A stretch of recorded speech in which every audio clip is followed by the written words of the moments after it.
So Chuck Schumer, the Senate Majority Leader. So you just see, this is considered one of the outlines of a deal between Saudi Arabia and Now keep in mind, Trump was creating peace in the Middle East with his Abraham Accords.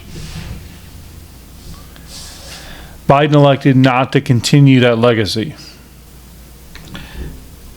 Now Biden could have said, all right, the board, nope, wide open border, none of that, tax cuts, gone. But hey, peace in the Middle East, let's give that a try. No. Between Saudi Arabia and Israel that were reported before October 7th still make a great deal of sense and can be the catalyst for the creation of a viable Palestinian state. Okay, so they don't want a state. They don't want an independent state. They've said so repeatedly. He knows that. So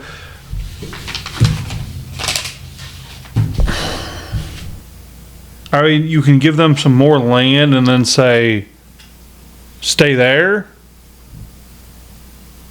Like, how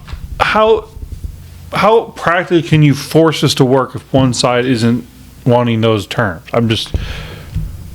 If it can be done and that creates peace, okay. Like, I'm not opposed to a little strong arm tactics to save lives.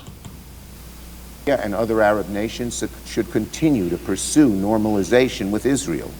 And this should be the foundation of a grand bargain in the Middle East that will finally make meaningful Palestinian statehood a reality.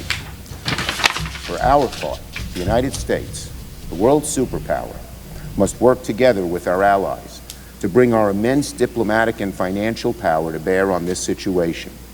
We can be a partner to a grand bargain in the Middle East by deepening our relationship with the Saudis and other Arab nations to induce them to make a deal, but only if they actively guide Palestinians to a more peaceful future.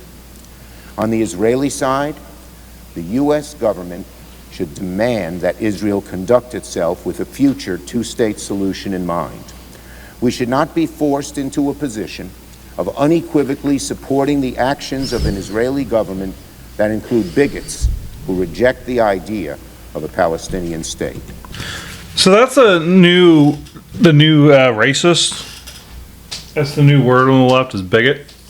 It's just more broad and general, and people don't know exactly what it means. Because when they were throwing around the racist thing, that started to lose some of its sting, and then people are like, that's not racist. You just said a fact. Because facts don't care about your feelings. So let's look up the definition of bigot and see if it's been changed recently. Which, you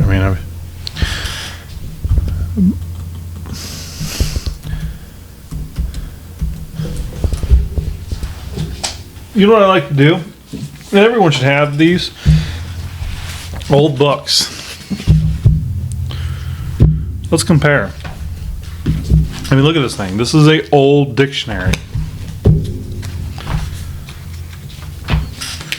So yes, I've got a podcast where I'm going to read you a dictionary definition. I need my readers for this, I think. Bigot.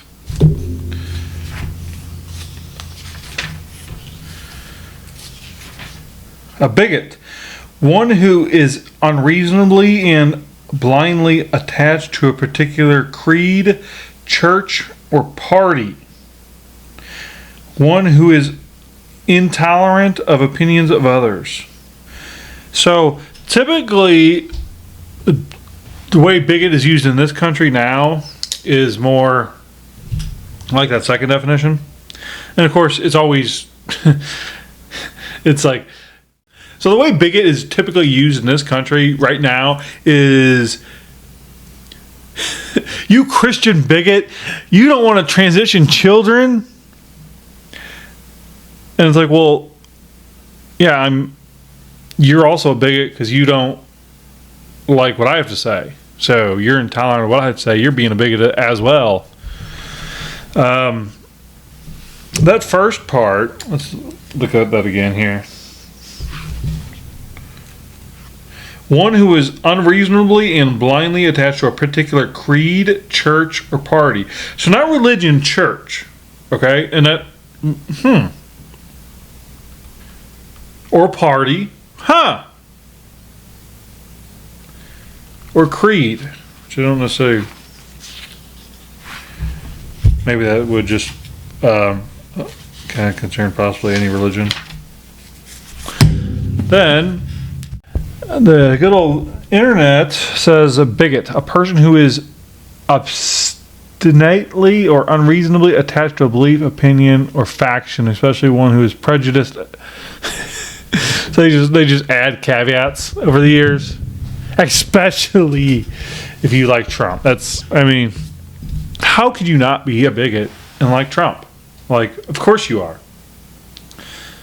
because that means you possibly don't like big government, or you don't like Democrats, or or fear, or you see the downside that democracy could bring, or you see the tyranny that democracy could bring, or you love America, or you just think he's funny, or you think he's got cool hair, or you like people with orange skin. I don't know.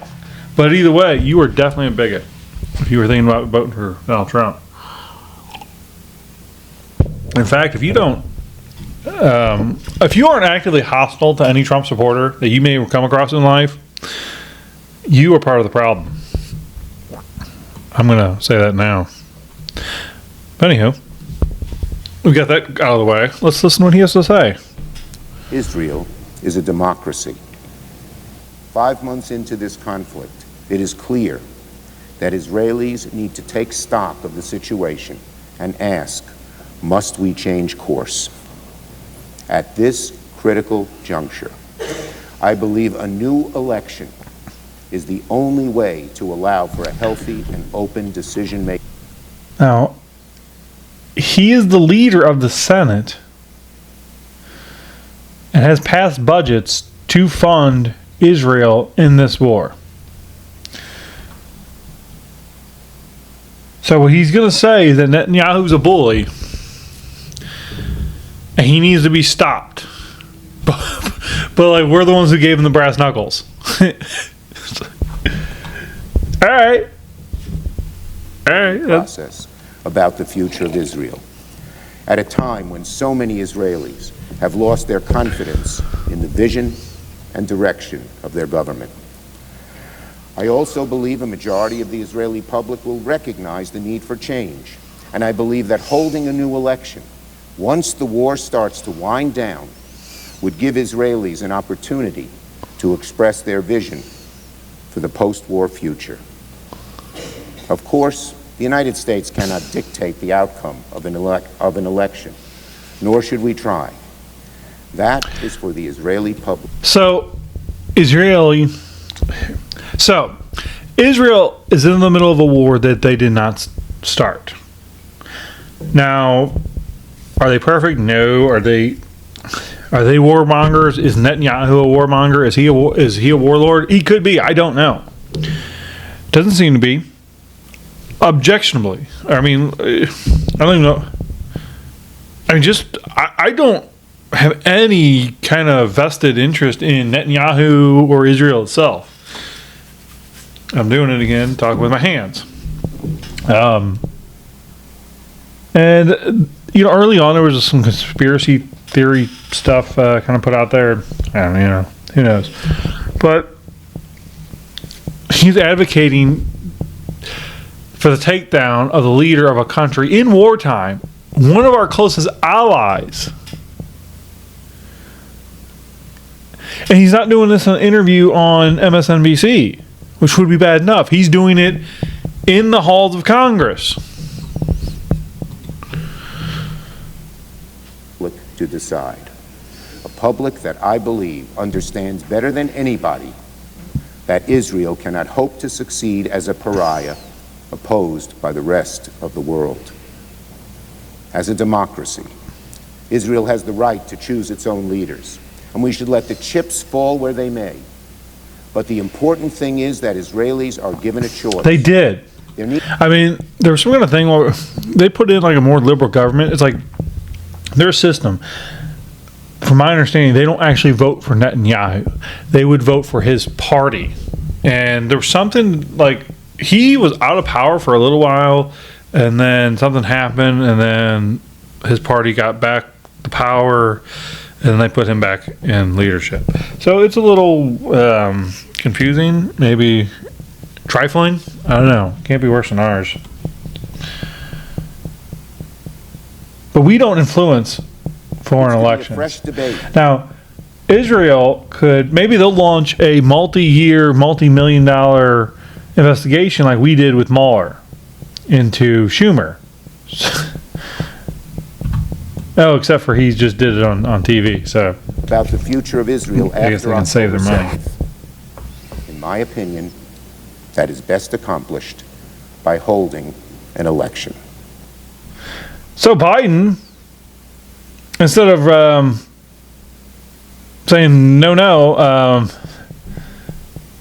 we're not going there as a country, he agreed. According to Breitbart,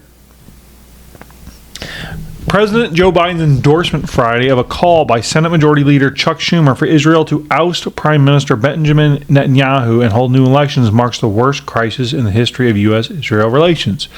Israel is currently fighting to defeat Hamas, which murdered 1,200 people in the October 7th terror attack. It is also under attack from Hezbollah in Lebanon and even faced missile attacks launched by Houthi rebels in Yemen. I'm pretty sure we still have U.S. citizens being held hostage there. I've not heard that they were all freed. All of these groups are funded and armed by Iran, which views the United States as its enemy. They typically call us the Great Satan, and Israel is Little Satan.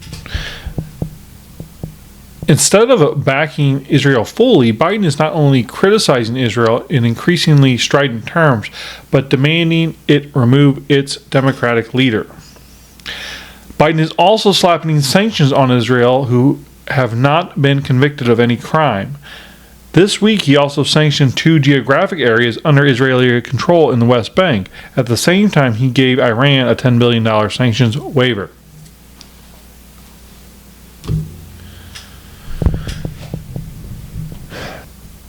I'm not saying we should be funding Israel, but we definitely shouldn't be doing this.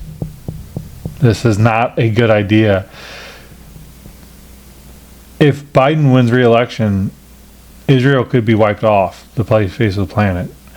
If the rest of the countries, hearing where the President of the United States is on them now, that puts them in danger until the election, that they could be attacked.